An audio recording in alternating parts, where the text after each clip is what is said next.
Oh, it's the movement we all love to hate. This little guy is such a bully because we're supposed to figure out how to get this guy all the way up here. Wall balls, we need to talk about them. I'm gonna try to give you guys just a few tips to hopefully make them a little bit less miserable. And let's be honest, like, you guys should listen to me because I'm 5'2" and I have to figure out how to get that med ball all the way up to that white line. So you bet I'd be trying to figure out all the tips and tricks to this movement. I got 3 for you guys today. Starting with number 1 is how you hold the med ball. Now, it still surprises me to this day how many people I see trying to hold the med ball off to the sides right here. It kind of feels, I guess, a little bit more comfortable when you start learning how to squat holding the med ball in front of you. But really, when it comes to a big old toss with this heavy med ball, is you want those hands under the med ball for 2 reasons. 1, when you squat, it's gonna help you keep your chest tall and keep you hitting a nice good bottom position.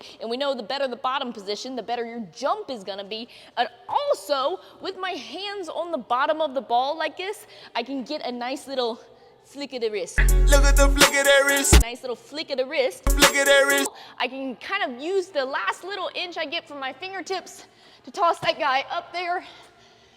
And it makes that toss a little bit easier. If I'm holding the medicine ball on the side, 1, if I'm really sweaty, I might even like slip a little bit, but pretty plain and simple. You're not gonna get a good toss holding the medicine ball from the sides. So number 1, check your hands, make sure they're in a good front rack position under the medicine ball so you can get a nice little flick of the wrist. Flick of that wrist. Number 2 is a little bit more of some technical talk. Like when we're talking about moving weight and being efficient and trying to use these major muscle groups to move these heavy objects, we want to find your big muscle groups in your body. I think those are right here. This big powerful lever, my leg muscles are some of the strongest muscles in my body.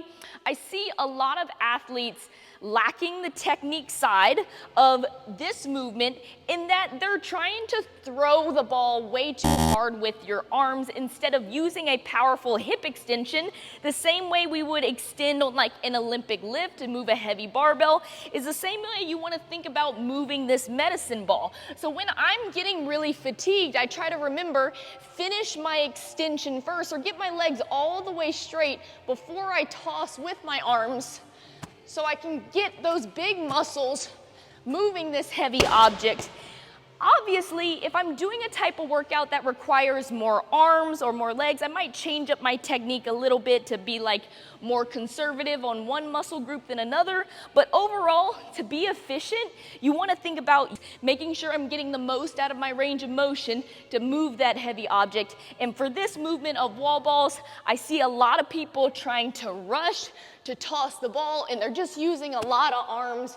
When that medicine ball gets really heavy, it doesn't give you a good toss the same way a big old good hip extension, and that's why you get that little jump off of the ground too. I'm extending my hips, my feet might pop off the ground a little bit, so use these big muscles right here.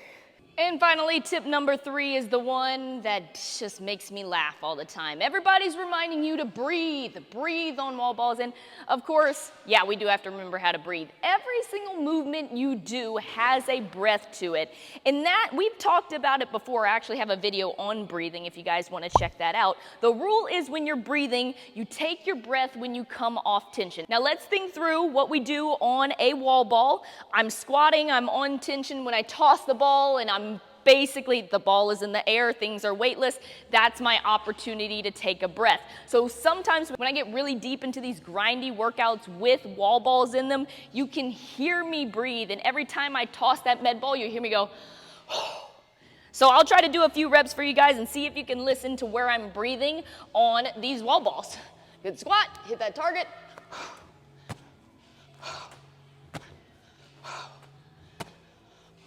Every time I'm tossing that ball, I'm letting out my air, I'm taking a big breath in so we can have some tension and hit the bottom of that squat really well. But after that, I gotta let all that air out when I'm coming off tension.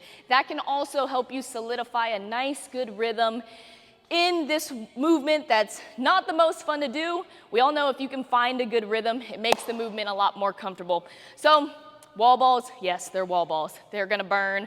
We love the burn, but hopefully these 3 tips helps you guys get more comfortable with the movement and make it more efficient, because Yeah, it'll be just a hair more fun if we can make them a little bit more efficient. Let me know if these tips help you guys. Don't forget to like, subscribe. We're putting out tips and videos all the time on this channel. I'll see you guys later. Peace out.